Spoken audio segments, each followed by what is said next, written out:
Möödun siit iga päev. Näen räsitud, pundunud mehi ja naisi, kes ajavad omi asju. Nad kükitavad treppidel ja taaruvad taaraautomaadi taga. Üks jalutu mees kerjab alati turu sissekäigu juures. Mul ei ole nendega mingit pistmist. Mul on omad asjad ajada, omad rajad käia. Ometigi, meie teed ristuvad. Minu silmad on selle armetuse tunnistajaiks. Aga ma lähen sellest läbi. Ma möödun viletsusest. Ja see paneb mind küsima. Kas see viis, kuidas ma olen, on minu enda valik?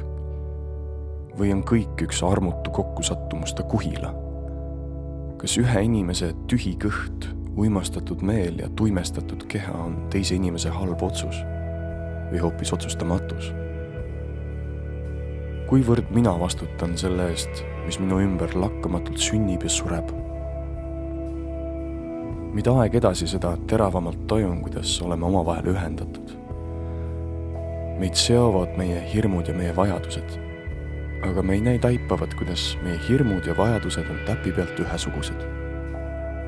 Hirm jääb hirmuks.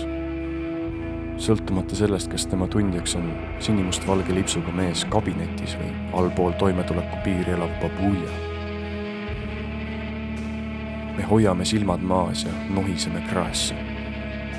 Me rehmame käega ja andume vaikimisi vägivallale, mis näiks olevat elu elementaarne koostisosa. Ja vajadus pühendab abinõu. Me tõmbleme, et kindlustada endale ja oma perele mugava äraelamise.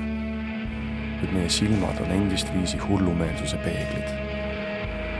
Milleks leppida vägivallaga, mille kellegi hirmunud hing on paragrahvi dikteerinud?